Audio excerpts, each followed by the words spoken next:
अन्नपूर्णे सदा पूर्णे शंकर प्राणवल्लभे ज्ञानवैराग्य सिद्ध्यर्थम भिक्षाम देहींच पार्वती. भूतलावरील सर्व जीवांचा अन्नमय कोश आहे. अन्नाविना जीवन नाही. अन्नाविना सर्व शुष्क, कोरडे, नीरस व मृत आहे. म्हणूनच आदिशक्ती पार्वती हिची आपण अन्नपूर्णा स्वरूपात पूजा करतो. अशी कथा पुराणातून सांगितली जाते की एकदा शंकर पार्वतीचा सारीपाटाचा खेळ चालला होता. असे म्हणतात, हा सारीपाट म्हणजे ब्रह्मांडाच्या उत्पत्ती, स्थिती व लयाचा खेळ आहे. या खेळात शंकरांनी एक एक करून आपले त्रिशूळ, डमरू, व्याघ्रांबर, नंदी, कैलास सर्व शिवगण सर्व पणाला लावले. प्रत्येक डाव पार्वती कुशलतेने जिंकत चालली होती. शेवटी आता शंकराजवळ खेळात लावायला काहीच राहिले नाही. एक शेवटचा डाव स्वतःला पणाला लावून त्यांनी विष्णूची मदत घेतली व कपट रूपाने तो डाव जिंकला.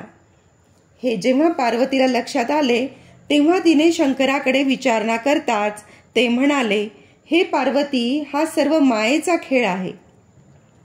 माया ही सत्य लपवते व जे नाही ते आहे याचा भास करून देते. सर्व जगतात मायेचाच विस्तार आहे. तेव्हा मायेपासून दूर राहण्यातच कल्याण आहे. बदलते ऋतू, अग्नीचे तेज, वाऱ्याची गती एवढेच नाही तर तू जे अन्न प्रेमाने शिजवते ते सर्व मायेचे स्वरूप आहे. हे ऐकून पार्वती गंभीर स्वरात म्हणाली, स्वामी, तुम्ही विसरू नये. तुम्ही ज्या मायेला त्याज्य मानतात ती महामाया म्हणजे माझे स्वरूप आहे. मीच ती माया रूपी शक्ती आहे. माझ्यामुळेच ब्रह्मांडाचा खेळ चालतो. मीच आहे ते अन्न जे प्रत्येक जीवाला जीवन देते. ते बदलणारे ऋतू देखील मीच आहे. एक प्रकारे तुम्ही मलाच नाकारत आहात. तेव्हा शंकराने मौन धरले. ते पाहून पार्वतीला सुद्धा थोडा राग आला व तिथून ती गुप्त झाली. आता अचानक ब्रह्मांडाची हालचाल थांबली. पृथ्वीची गती थांबली. वायूचे वाहने थांबले. नद्या, तलाव सुकून गेले. पिके नष्ट झाली.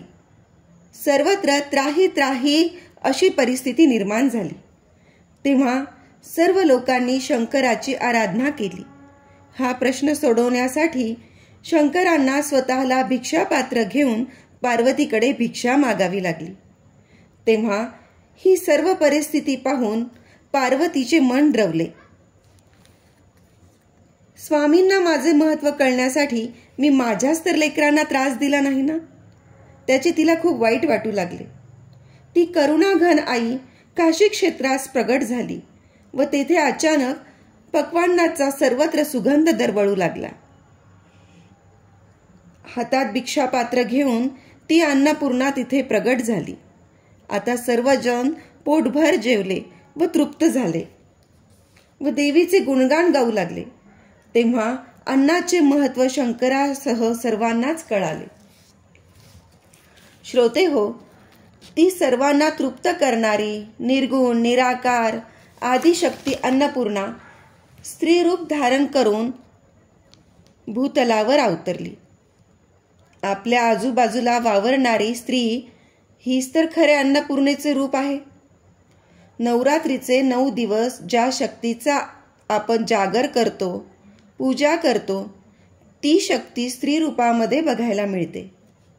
स्वयंपाक करणे हे तिचे रोजचेच काम म्हणून पाहू नये. तिची ती साधना आहे. तो एक ब्रह्मयज्ञ आहे जो जठराग्नीची तृप्ती करतो. अन्न शिजवणे ही एक दिव्य प्रक्रिया आहे. त्यात धान्य नीटनेटके ठेवणे, टिकवणे, निवडणे, टिपणे, भाजणे, चिरणे, फोडणी देणे, मसाले वापरणे, वाफवणे ही सर्व दिव्य प्रक्रियाच तर आहे. हे करताना बरीच काळजी व दक्षता ती घेते. सुयोग्य नियोजन करते. हे करत असताना ती दुर्गा स्वरूपच भासते. ऋतू बदलानुसार कोणते पदार्थ खाण्यास योग्य आहे, अयोग्य आहे हे ती ठरवते.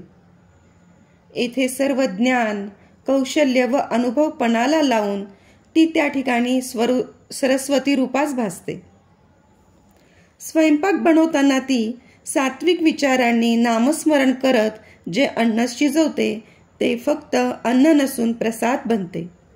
संस्कारयुक्त ते अन्न खाणाऱ्याचेच फक्त पोट भरवत नाही, तर मनाचीही येथे तृप्ती करते. अशा तृप्तीने दिलेला तो ढेकर ऐकताच ती अन्नपूर्णा तृप्त होते. तेव्हा ती अन्नपूर्णा तर भासतेच, परंतु तिच्या चेहऱ्यावरील समाधान पाहून तिच्यातच संतोषी माताचेही दर्शन घडते.